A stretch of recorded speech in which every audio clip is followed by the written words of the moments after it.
I don't even give a shit anymore. I just want to get this thing unboxed.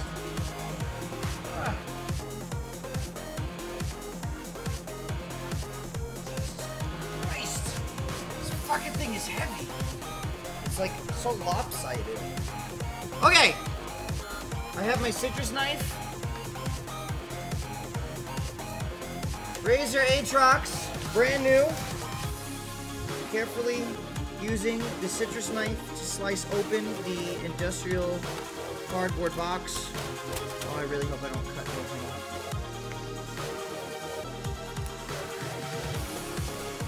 That'll be alright.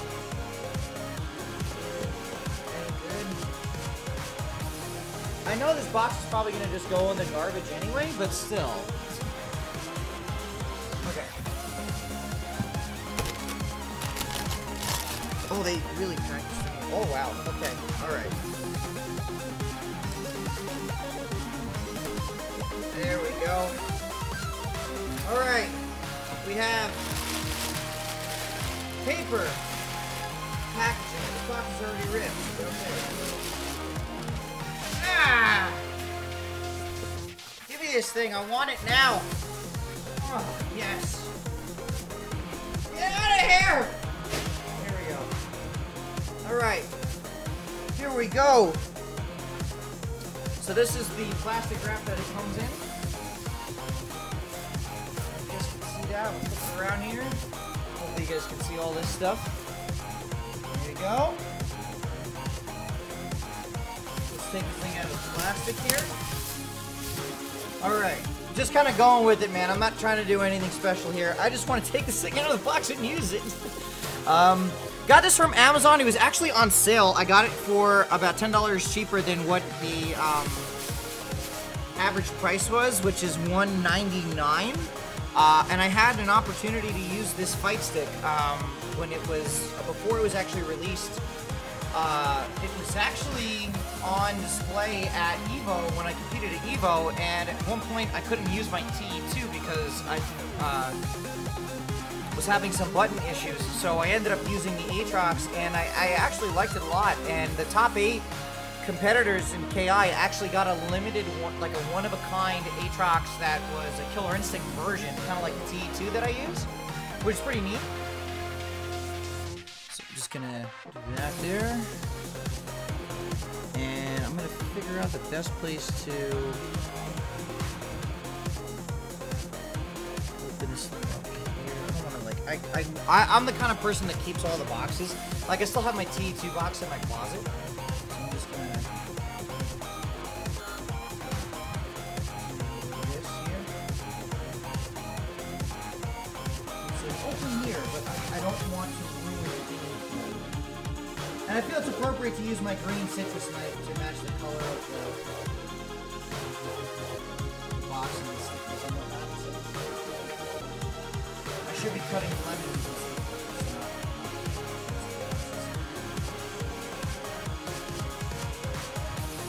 I'm being very careful with the removal of the tape. I think it's a little bit more. Yeah, we finally got it. It was sitting in the box the shipment box the last few weeks, and I just haven't unboxed it yet.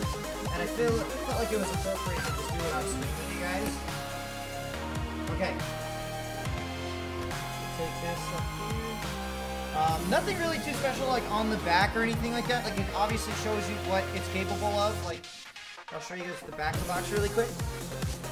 So the back of the box kind of shows you all of the cool things that it has. Like, it opens up, you can remove all the buttons, you can customize it, change the wiring and all that stuff.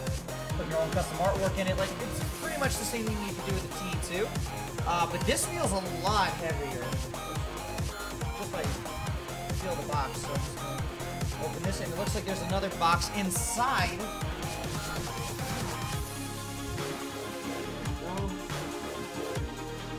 Very careful with this.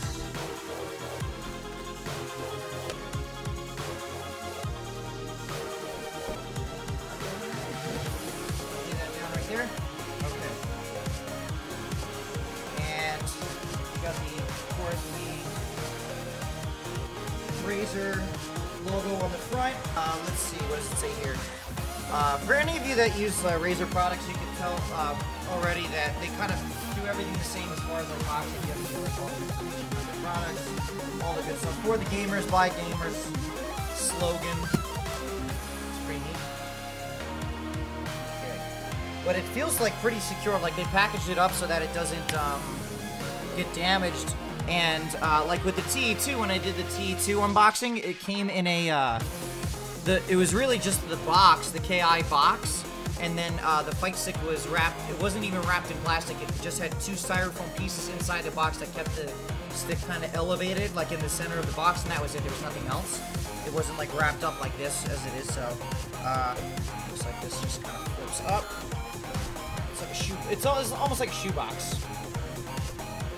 Open this up. All right, here we go. So pretty similar. Just the inside of the box here. God, am I knocking shit over already? So you have a plastic cover here, and it looks like their typical like welcome message that they give you. Most Razer products, they give you this really cool welcome message. It says welcome to the Razer family and all that other stuff. So like no turning back now. You just bought the best product in the world. So I'm just gonna take this. And yep, there you go. Alright. So this is starting to look a little bit similar to what the TE2 had. Alright. Okay. There we go. Alright, don't want to get tangled up, so I'm going to move a little bit closer. Alright, so here you guys go. Here it is. Front of the Atrox here. Pretty nice. This is actually an ESD bag. It's an electrostatic bag. Interesting choice of wrapping material, because most of the time when you see ESD bags, it's for computer parts like RAM modules, hard drives, graphics cards, things like that. I've never actually seen an ESD bag used on a FightStick, or at least to package anything other than a computer component, so it's pretty neat. And it looks like it's just a wrapping, it's not an actual like bag, so I don't know if I'll ever reuse it, but hey, let's take this out. It's pretty heavy.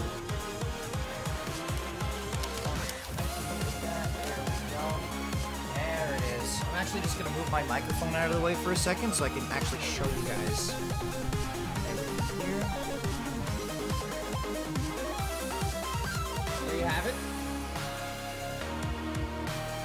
It's pretty nice looking.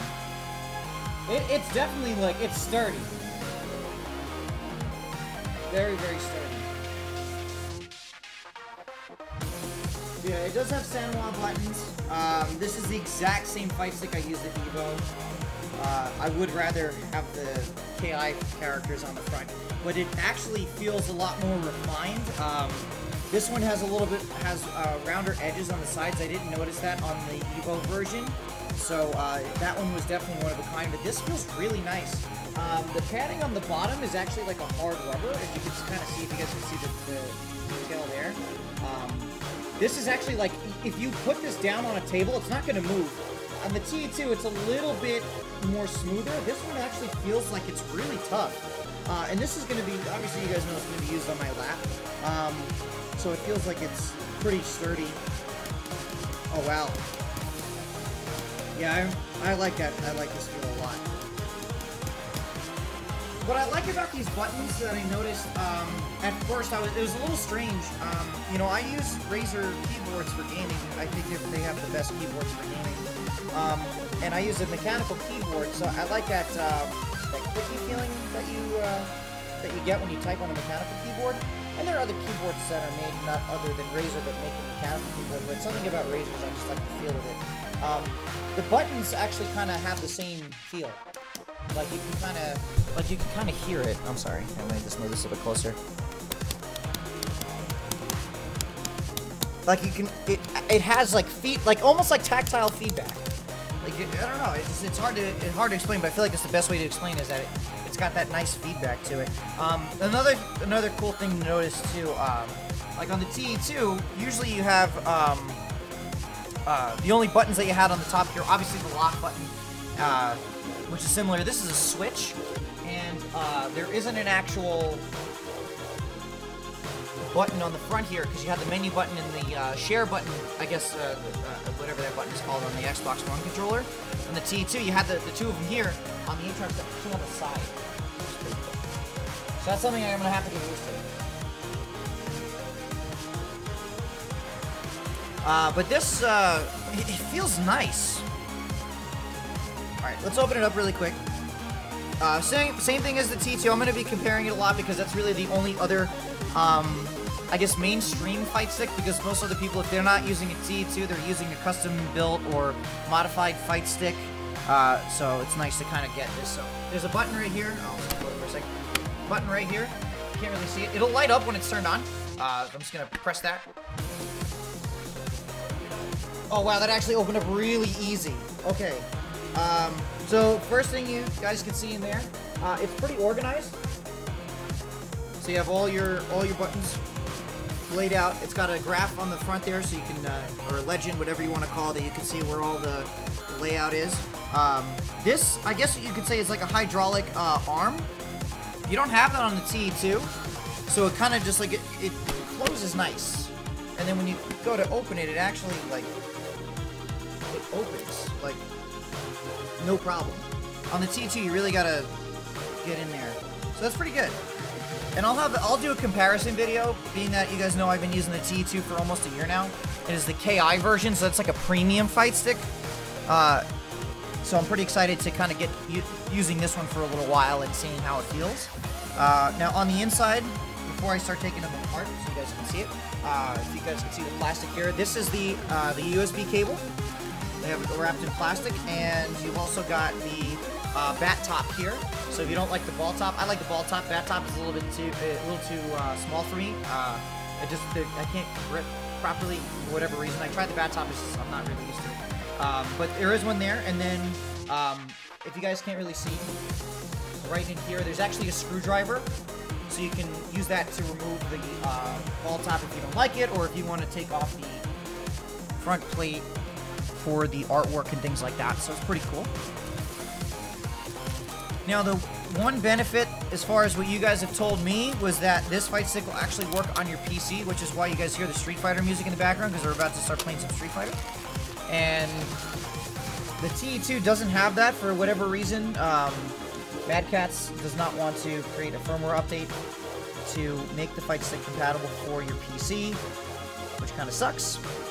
So you're kind of forced to going out and getting a different fight stick, or modifying your current fight stick and potentially causing damage to, which not a lot of people want to do, and I really didn't want to do that either.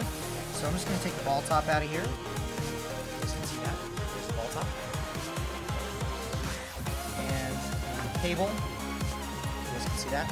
Just to give you some detail, I don't know if it'll zoom in, it might not. But this actual cable, there you go. It's braided. This is really, really cool. Where's my T2 part? Here. Just to show you guys the port I have for my T2. I have it running under my desk because it's directly connected to my Xbox. I'll try to like bunch it together so maybe the camera can zoom in. You guys can kind of see that. There we go. Okay, so you see how it's like rubber? It's smooth. So there's no like grip to it. I prefer this. I prefer the braided cable over the smooth cable because these are actually more durable. My mouse and my keyboard use the same type of cable. The keyboard I have is a little bit thicker for obvious reasons, but this one is this is really, really nice. I had no idea it came with a cable like this. This is really cool. And then you've got your quick release here. Pull that there. So you have a USB. So this is the connection that goes directly into the USB cable, and then of course the part that goes with your PC or your Xbox. Which is nice. So I'll be playing Killer Instinct with this one too, and then of course you have the other side here, which screws in, just like any other fight stick would have. I like this because at least if you know, somebody might trip over the cord, or whatever, because this is a long cable. It would come off pretty easily. So God forbid, you leave it on your desk or something, and you know, maybe somebody trips over a cable or whatever. You never know. So I prefer to be safe than sorry. Okay. But yeah, I'm liking it. This is really cool. I'm excited to get this connected. From what I hear, it's just plug and play. But yeah, thank you guys for hanging out, watching me unbox this thing. I'm actually going to start playing some games right now, so make sure you come check out the stream. And yeah, thanks for watching, guys.